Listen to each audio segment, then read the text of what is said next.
you have two eyes that see from two different points of view. Right eye and your left eye. Imagine them arguing whose point of view is correct. Well, that's absurd. They're both correct and they're both different. And when your brain synthesizes two points of view, you now see three dimensions. So I find in a meeting, if we hear from everybody, that's where we get the hologram. And the problem is, if there's unstructured, you're only going to hear more from your assertive people. So you're only getting part of the picture. You're not going to get the third dimension because your passive people are dropping out and your assertive people are dominating. This is Meredith for Real, the Curious Introvert, and I'm Meredith. I explore the questions people think but don't ask out loud, either because they're taboo or thanks to cultural hypnosis. My mission, and yours if you choose to accept it, is to inspire curiosity by exploring the nuance and paradox of our world. Each episode is different, so bring your ADD and your earbuds and have a look around. Hey, Curiositors, it's me, Meredith. I wish I would have known about this week's guest and his book a long time ago. I'll never get back the time spent in meaningless meetings that could have been an email, with action items that never got acted on. If meetings have ever been your personal hell, this episode is for you, because my guest gives suggestions that you can actually use even if you're not the one running the meeting. Also, if you're a repeat listener, I know I say it every week, but I really mean it. Thank you so much. Seriously. And even bigger thank you if you're one of the amazing humans who has left a review on Apple Podcasts. And if you're new here, welcome. I started this podcast to inspire people to choose curiosity over judgment and to break out of their algorithm bubble. Every Monday is a 30-minute conversation with a paradoxical person. There's no specific order to listen to episodes, and at the end of each episode, I offer a next episode suggestion of if you liked that, you might like this sort of thing. So have a look around and hit play on whatever grabs your attention. All right, enjoy the show. Do you have to deal with meetings you can't stand? Are you running the meetings you can't stand? My next guest is a physician turned corporate consultant with clients like NASA Astronaut Corps, Lockheed Martin, and the FBI. He shares my philosophy of bright, meaningful entertainment and has used his wit and insight to help companies meet less and do more. Today, he's going to help us break up with bad meetings for good. You might recognize him from the episode How to Deal with People You Can't Stand, named after his book, where he gave strategies on how to bring out the best in people who drive you to drink. Best-selling author, societal scholar, introverted entertainer, Dr. Rick Brinkman. Thanks for coming on the show. It's always a pleasure to be here with you, Meredith. Thanks for having me. You're welcome.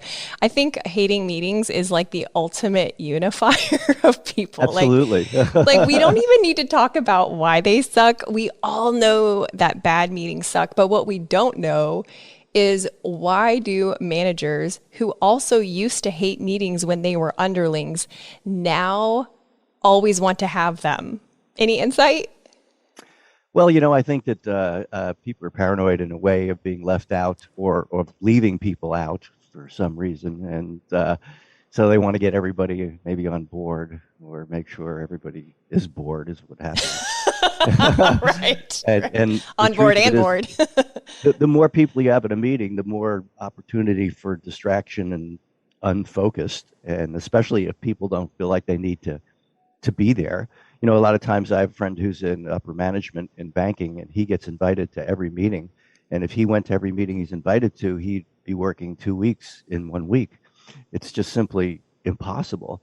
But, people are inviting him because, well, we don't want to leave him out, or maybe we should do that. And so, that's part of a good agenda. Who needs to be there? Who should be there? And you really only want the people you need. There's the people who really need to be there to discuss things. And then there's a group of people that need to know. So they need to know what happened at the meeting. They need maybe a summary of the decisions that are made or the discussions. Like my friend in management, he might need to know, but he doesn't have to be there in presence. So that's a really important for whoever's creating the agenda. What are we really trying to accomplish and who needs to be there? Is there a nice way to ask that as a person who gets invited to the meeting without just saying, hey, do I really need to go to this?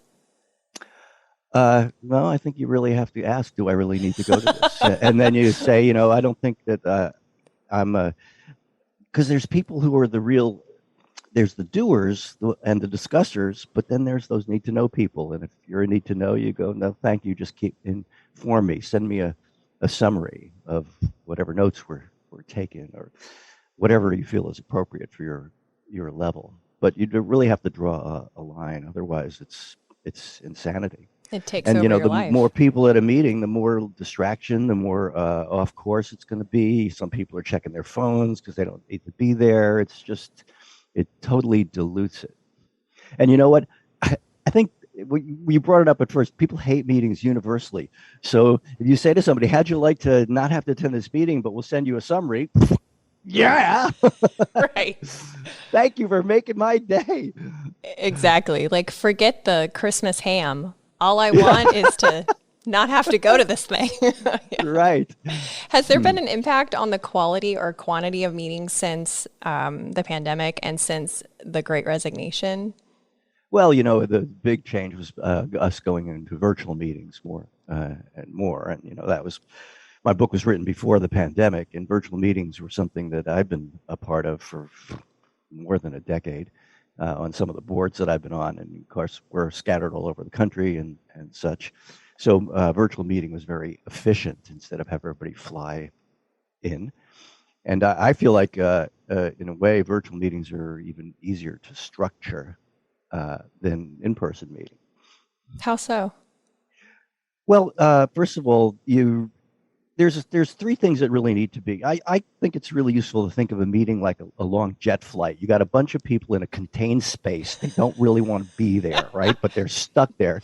The plane can leave late. The meeting starts late.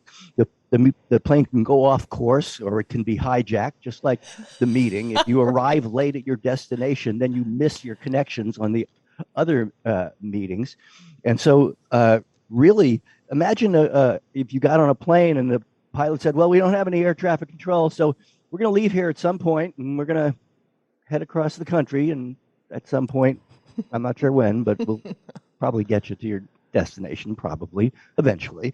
I mean, it's absurd. Yeah. And so, there's a flight plan and they know exactly where you are, right? We're leaving at 10:43. At 11:52, we're going to be right over here. It's laid out like that, and an agenda should be laid out like that too. I definitely think you should use strange times. None of this on the top of the hour or on a 5 or a 15 or a 30. No, the meeting's going to start at 11:02. You need to log in by 10:57. You want to give people a login time because otherwise everybody's kind of coming in at the last moment. And if you think of this like instead of a virtual meeting, if it was like a physical meeting, everybody's trying to rush into the door at the same last moment and they all get stuck like in a comedy routine. And, people are not going to find the login. Suddenly they're looking at it. They get distracted by an email that they see while they're looking for the login. So you got to give them a time. All right, 10:57, you log in. The meeting starts at 11:02.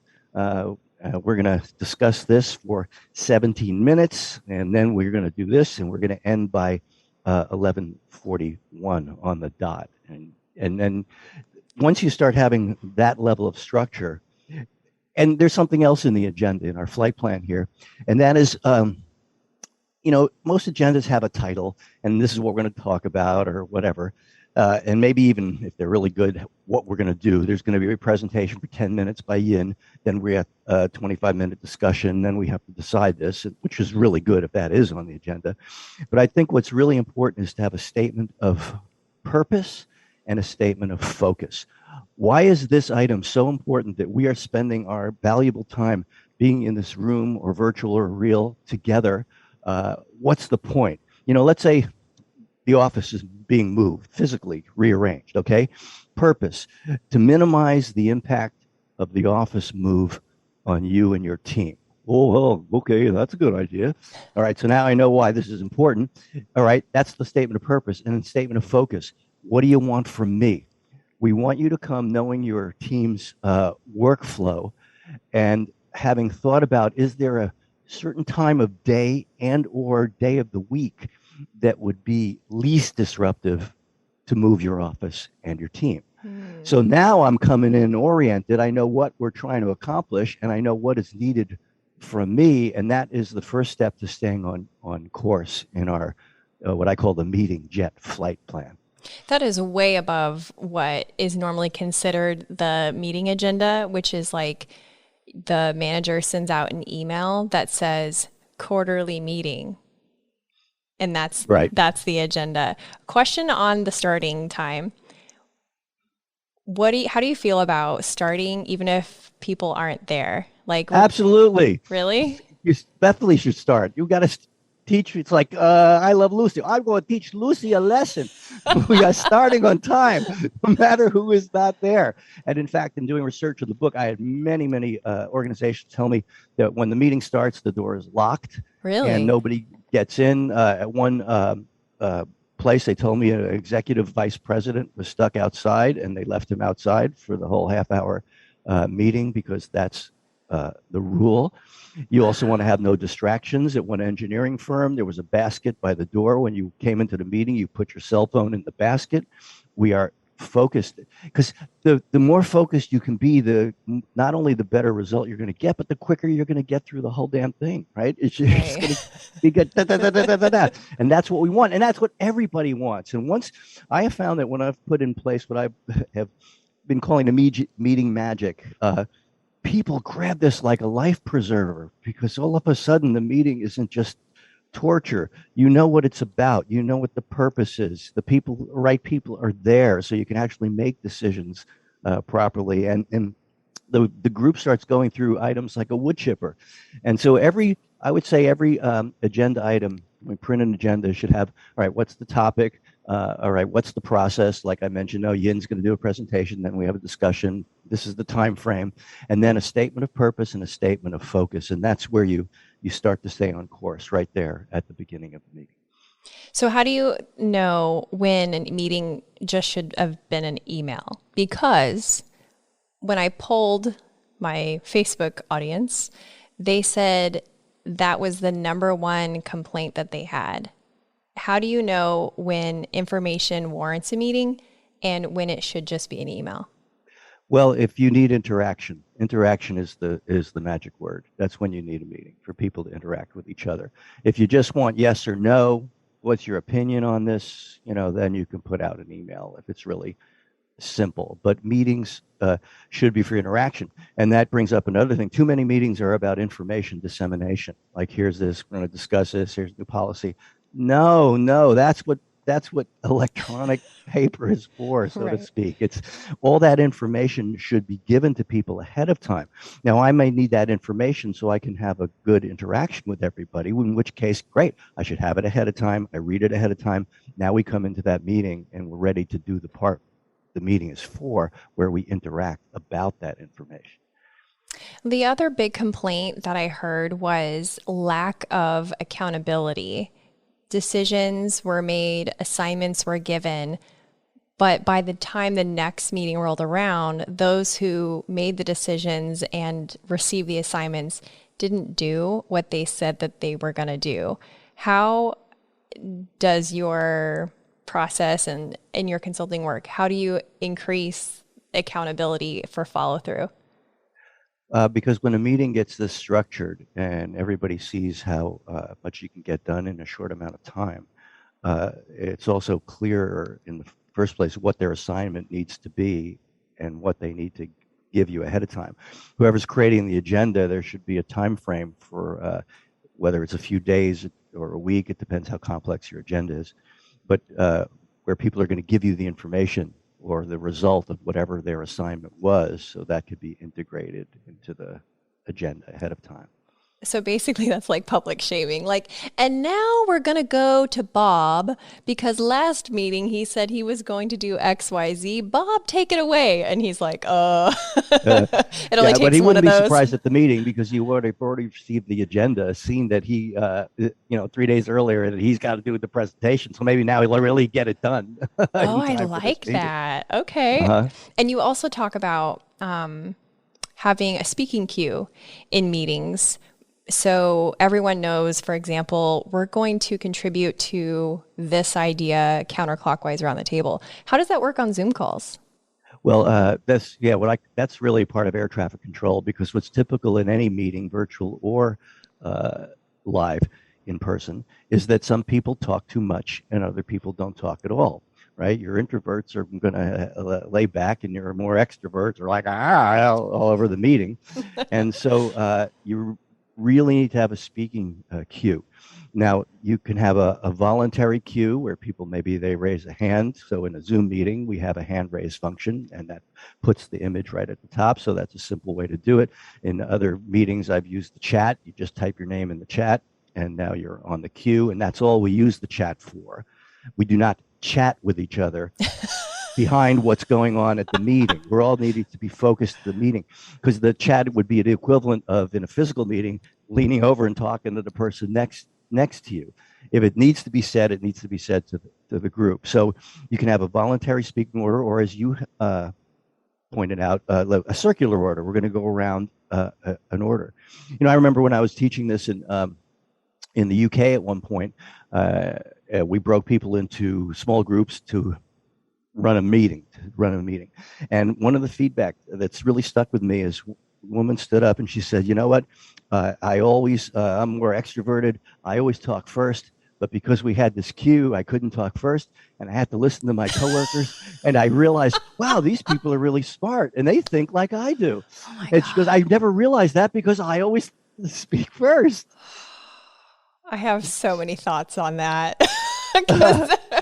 Yeah. And where I saw this the first time, it was a board meeting where it's in person, and people kind of would raise their hand to speak, and the president wrote down their name. All right, we have Mary, and then we'll have Tom, and then Jan, and he would say their names, and then when somebody finished, he would go, "Okay, now we have 10." He would repeat this again, and what I experienced in the room was this feeling of, and everybody kind of relaxed and let go, because it's like not I got to jump in there and say what I have to say. And if I'm waiting to jump in there, I'm not really listening to the person. I'm listening for breathing changes. Right. And when they start to breathe, I'm going to dive into that space.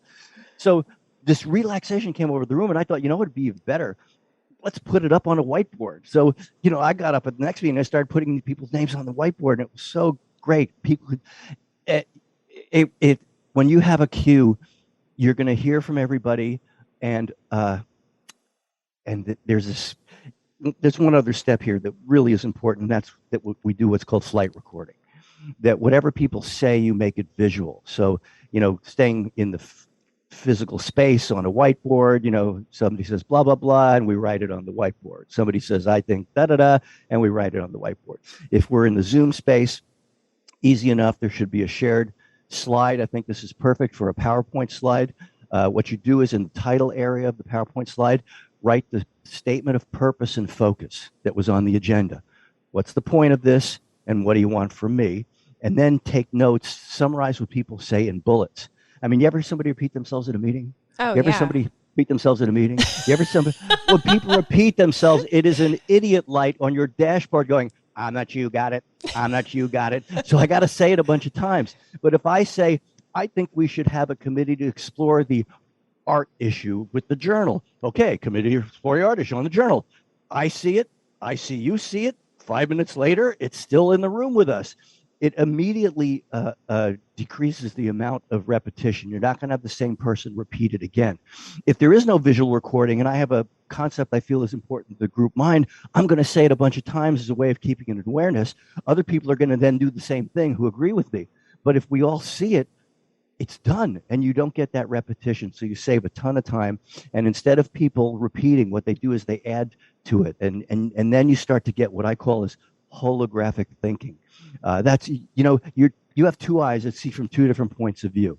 Right eye and your left eye. Imagine them arguing whose point of view is correct. Well, that's absurd. They're both correct and they're both different. And when your brain synthesizes two points of view, you now see three dimensions.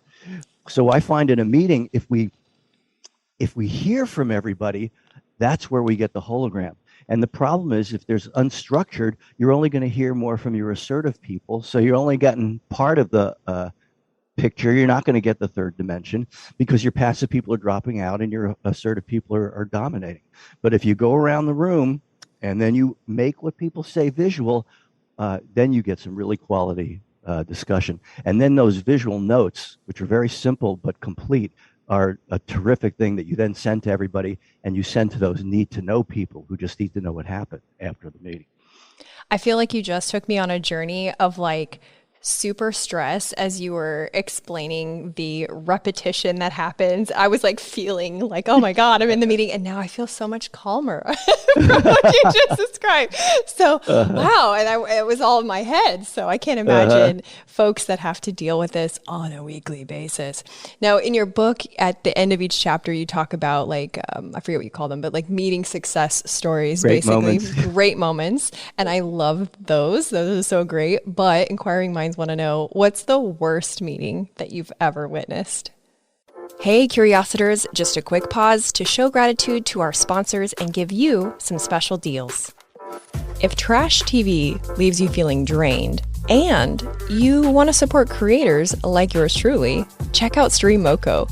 You can search shows by your mood and even, watch my show, The Curious Introvert. For every $3.99 subscription, they give away $1 for good and support their creators, like your girl.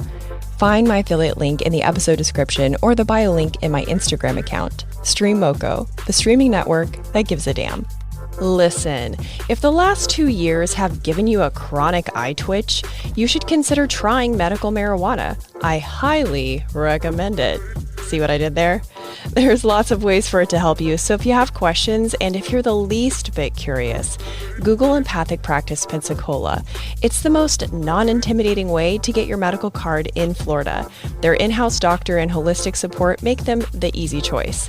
empathicpractice.us. If you've got backyard barbecue plans for 2022, but mosquitoes are not invited, I recommend Insect. I've been using their pest control service for several years now. They have a certified mosquito identification specialist on staff, and pollinator care is always top of mind. If you live in the Florida Panhandle or the Gulf Coast of Alabama, give them a call, ensec.net. The UWF Historic Trust. We shoot the show at the Pensacola Museum of History.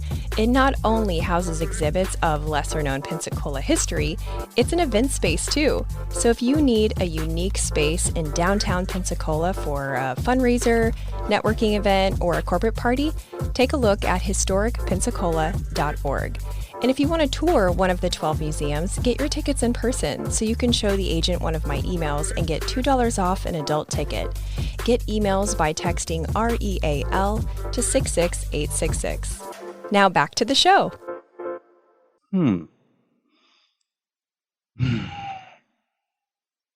maybe it's one you heard about.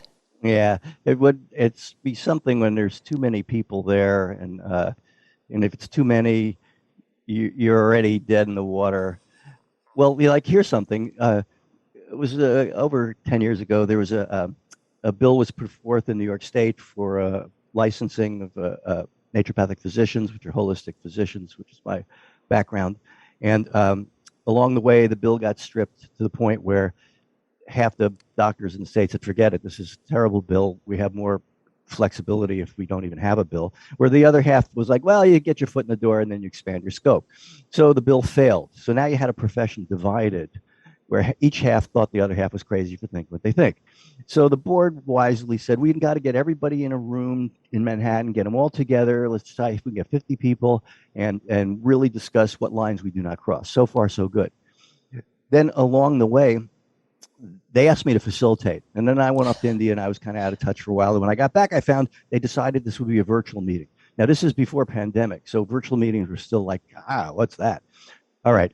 And I'm immediately thinking, no, this is not going to work, because if you and I think we're on opposite sides of an issue, okay, and you're crazy to think you think, and you think I'm crazy to think what I think, we got to be in the same room together. We got to express ourselves, know the other person's hearing it, that the eagle is landing, if we're going to find the resolution. But in a virtual meeting like that, and especially, first of all, you couldn't even have 50 webcams on, so technically It was impossible. So there's no accountability. For all you know, people are out walking the dog and then they show up again. So I need to tell the president, I don't think this is going to work, but if this is what we have to do, I'll try to figure out a way. So what happened there was I put out, all right, this is what we're going to do. We're going to use GoToMeeting, pre-Zoom even, and you're going to need to be there, and here's how you're going to speak. I'm going to call on you and unmute you. If it takes you more than 3 seconds to start speaking, I'm going to assume that you are not paying attention, and then I will kick you out of this meeting. And I'm going to call people at random. And then I was taking notes. I had the PowerPoint slide, and people started, and people loved it. They were so engaged because without that flight recording, you just go into an empty space, and where did the thought I just put out go? But as people started seeing the thoughts, and people built on other thoughts, and this is a good idea here, they realized they were creating a puzzle picture, but each one only had a few pieces. And we went a little over an hour and a half without even taking a break, and everybody was focused. I didn't have to kick anybody out of a room. We took a 15-minute break, and then we did another 2 hours. Wow. And people raved about that meeting and just how effective it is. Because if it's really effective, then you're not feeling like you're wasting your lifetime, right? in this meeting. So I'm telling you, if you have that focus and purpose, you put that in the title, you take notes so people see what's being said, and you have some sort of speaking order, whether it's voluntary or circular. It's a major transformation. I mean, those are great tips. I could completely see how, especially in a Zoom meeting, having the PowerPoint would really make up for the lack of like head nodding and eye contact that you might not be getting because you're virtual and you're in those little Brady Bunch squares on Zoom. Yeah. And these tips are so good, and I think they would be perfect for someone rolling out a brand new fresh batch of meetings. But how does someone in a leadership position who is really crappy at meetings start to turn things around when everyone is used to crappy meetings, and so because of that they show up late, they're not present, they're not prepared, etc.? Like, how do you get that huge meeting turnaround so people rave about a meeting like the one you just talked about? Right. So even if you're not in charge, even if you're a participant, how do you get that change? If I wasn't in charge, I'd go to the person who is in charge and say, hey, how'd you like to hear an idea that makes our meetings more focused, effective, and shorter? It's a rare human being says, no, we don't want that. What are we going to do for wasted time and misery? Come on. As long as we have donuts, it's fine. Just bring the donuts. So that you present it, how'd you like to have a meeting be shorter? How'd you like to have it be more effective? And then you say, well, let's try an experiment. All right. I read this book, or I heard this guy, right? But don't tell him the name of the book, right? Won't that he'll be mad? So I read this book called How to Deal with Meetings You Can't Stand. Wouldn't that be kind of bad? But that's how people feel. It really resonates. That's true. Everybody goes, oh yeah, I got those. I've never met anybody who said, oh no, I love our meetings. They're always great. That's true. Okay. Yeah. So that's what you have to present. And then you say it's an experiment. Let's try it twice and see what happens. And what I found is people grab it like a life preserver and they never let go. The meeting suddenly becomes so much more focused, so much more effective. You know what got done. You have that summary in the PowerPoint slide. People never let go of it. I love that. Okay. Politicians, what changes should Congress be making to their meetings? Well, the first thing would be that it's the United States of America, not the selfish states of America, and that if it's your right eye or your left eye, but you only have half. You're not getting the synthesis, and it's the synthesis that we're looking for, that third dimension. And unless you hear from everybody and you integrate it, you get polarization, which is what happens in Congress, and especially if there's only two parties. Mm-hmm. I mean, they just can go into a pattern of opposition with each other just because even though the party in power before was suggesting the same thing, now they're opposed to it because they don't want the party that's now in power to get credit for that thing. And so it's not about finding the highest option. And that's a shame because that's what this country was founded on, is how do you integrate, the South with its agriculture, the North, which was getting more industrial, different needs, different economies, but finding that sweet spot where it integrates and becomes something greater. So uh, I always thought we should have a thing on the screen. If you watch a congressional thing that shows you how much money is being spent at that moment, having all those people in the room that you're paying for with your taxes to just kind of jerk each other around and be oppositional, make speeches that really have nothing to do with what's going on now. You see, that's no focus. You got to speak to the topic or you don't get to speak. We're like trying to find integration. It's a recipe for disaster and waste of time. And I think money. that's a really nice way of saying shit show, but I appreciate your... I was avoiding it, but thank you. I appreciate it. I appreciate your diplomacy, but yeah, shit show. Okay, so the question becomes, how do we get you to facilitate the debates, the presidential debates? Wouldn't that be fun?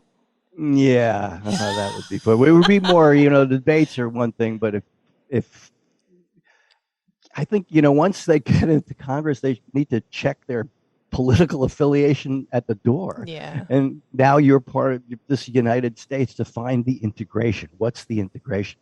They're not even looking to find the integration. It's just looking to find ways to polarize and make the other side wrong. Well, it's interesting. If we make meetings more productive on the corporate level, right? And people who own businesses and own corporations eventually cycle into politics. I don't know. Maybe there is hope. Yeah, perhaps if they could change the process. I mean, we all think the process is chiseled in stone, but the process has been made up as we went along, Exactly. And it's 300 not that years old. from now, past, there was no process 300 years ago. So it's just, we need to create it as, if everybody, well, I don't know. So what's next for you? Are you doing seminars? Are you doing another book? Well, I'm doing a lot of virtual seminars, which I was, in the virtual space anyway. I already had a video studio set up way before pandemic. So I've actually enjoyed the pandemic. I know it's a terrible thing, but if by the third month of the pandemic, I was already home longer than in a row than I had been since 1986. So that kind of was cool. And I also kind of like the virtual space. I think it's a very efficient way to meet. And, you see everybody there, and it's very easy to go around the room in that virtual space. I feel like, and you don't have to fly somewhere and what it costs. I'm on a volunteer board for an organization, and, it was like $15,000 at least to get everybody in a room together, at least, if not more. And here it's like zero. It's an hour of everybody's time, really.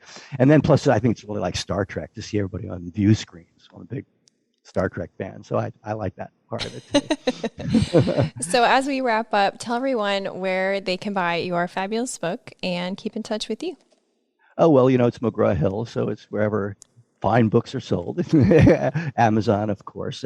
And it's really a next step to the dealing with people you can't stand, because that was about people and behaviors, and like know-it-alls who are going to dominate meetings, go on and on and on, tanks who just run over people at meetings, all the passive behaviors where you don't hear from them, but then you hear behind the back after the meeting.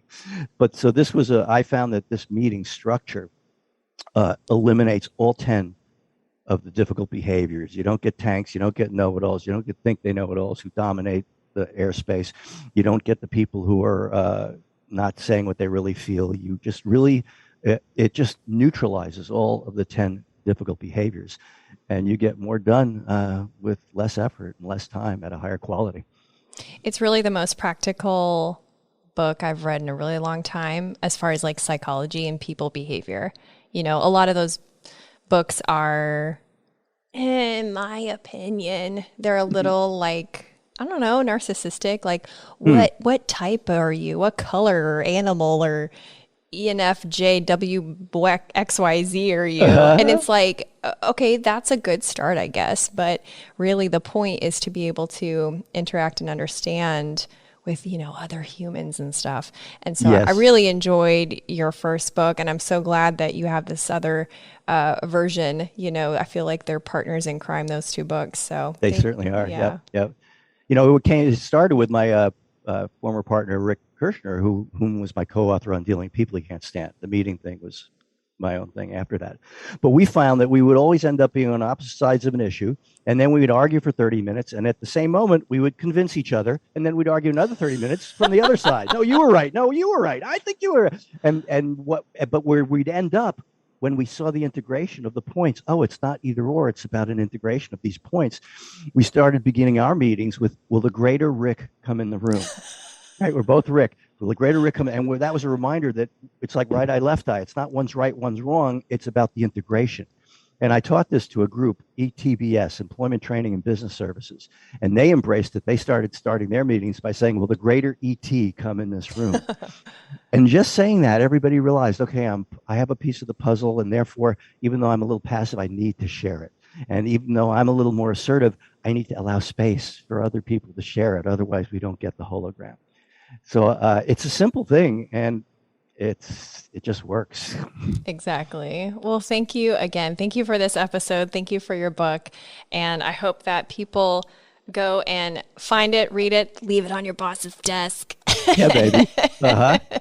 There's a chapter on how to talk to your boss about. Oh, excellent. Okay, perfect. Mm-hmm. Well, thank you again. This has been fantastic. Oh, thanks for having me. It's my most favorite podcast show to be on.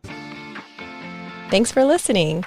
If you've loved a couple episodes of this show, help make it more visible to others by leaving a rating and review on Apple Podcasts. Just share where you're listening from and why you liked a certain episode. And if you liked this episode, you'll also like the one I did with Dr. Brinkman about how to deal with people you can't stand. It's episode 106. Stay tuned next week when I talk with a professional con woman. Talk to you then.